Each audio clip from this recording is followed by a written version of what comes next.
Welcome to our August edition of Let's Get Growing. June and July were crazy months, and it looks like August will be a roller coaster too. So, let's get growing. Well, in August we're going to be mowing once a week, but remember that we're going to raise the mower height as the temperatures rise so that we'll get a longer leaf blade that shades the ground, and it also promotes a deep root system. Also, we want you to hand water dry spots.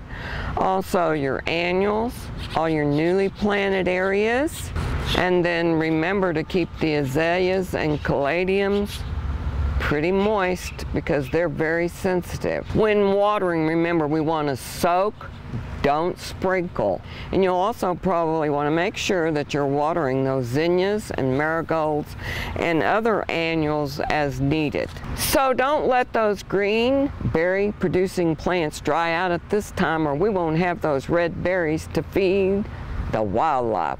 And then remember to start a compost pile for all those fall leaves, but use a little bit of the compost left over from last year's pile to inoculate this year's.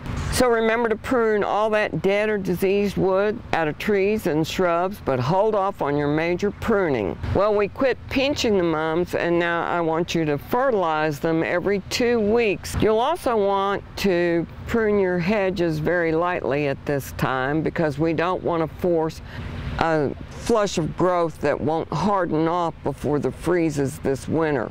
Okay, on your roses, you're going to remove any dead or diseased canes. If you maintain a preventative disease control program on your roses, by pruning them at this time of year, you're going to ensure to have a great flush of fall flowers. You're going to hit your caladiums with a 2100 fertilizer, and you're going to use the rate of 1/2 pound per 100 square feet. Watch and treat for grub worms, chinch bugs, and the last but not least, spider mites, because they're going crazy when the temperatures get this hot. There are several fall flowers or winter flowers that we can start from seed right now. Check out this list on the screen, but make sure that once you spread these, make sure you water them. And we're going to plant also calendula and other cool season annuals in well-prepared beds or flats. In August, we're going to plant for color in September from seeds, marigolds, zinnias, and periwinkles. And on the zinnias, I would suggest the Profusion series, Zahara, and Magellan.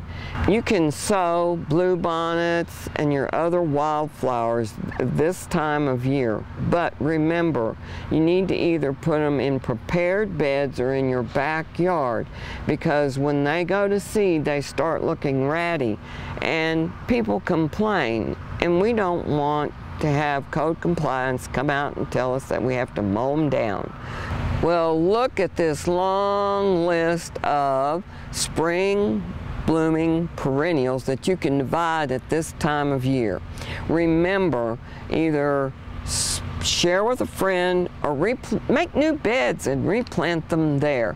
Also, make plans for those spring blooming bulbs like grape hyacinth, and tulips. But remember, tulips have to have 8 weeks of chilling, so that means you're probably going to have to keep them in the refrigerator, and then they're going to go out November and December. And last but not least, remember, feed the birds.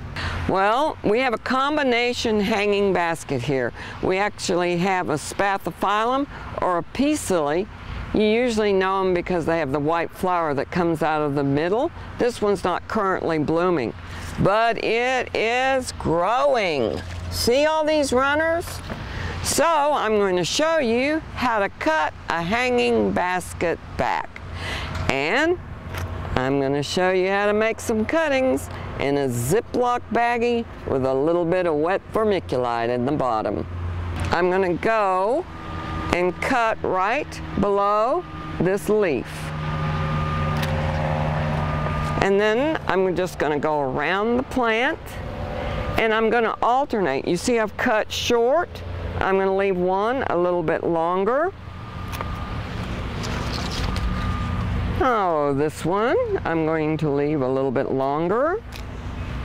And then we're going to go a little bit shorter. Longer. This one I'm taking up really close to the basket. A little bit longer. And as you can see, once again, I'm cutting right below the leaf. Keeping all my cuttings. And you can see that this one was actually growing in the ground. And this is where we cut it back last year. So they're going to grow many, many years for you. But look what we have. A really nice basket. Well, I always tell you about taking a Ziploc baggie, putting some wet vermiculite in the bottom, and making, as you can see, a little terrarium out of it that you can put in your kitchen window. And as you can see, like right here at this leaf node, we've already have roots. And that's actually gravel from the area where I was growing it. Now you can take these that already have roots on them, and this is just going to expedite growth. So we're going to just cut it, leave a little bit of stem on it with the root. No roots, not a problem. We're going to cut directly below the leaf. Take this off. Now we have a leaf node down here, and then we're going to cut right above this one. And look, we have a longer cutting. So you can make a single node cutting, or you can make a double node cutting. And then this is a single node cutting, and we're going to take it and just stick it into our media. And then we're going to take a longer one and stick just this bottom leaf node in. And then once again, this one that already had a root on it,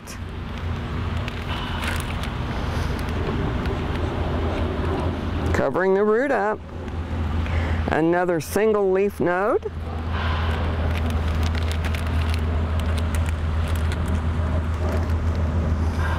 Last but not least, a double leaf node. When they're in, we're going to blow a little air into the baggie and puff it out.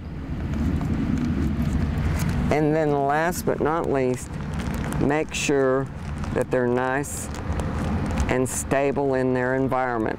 If a cutting is wiggling, it won't root. So when you see new growth, new little leaves popping out, you'll know it's time to repot. I like to use these baggies because before you start, write the date that you started your cuttings, and you will know that in approximately 3 or 4 weeks, a month, you should have some new ivy to plant. And I'd start out in 4-inch pots with 2 cuttings per pot. And after you see them growing runners like this, either start them in a new hanging basket or give them to a friend. Make great Christmas gifts if you start in September.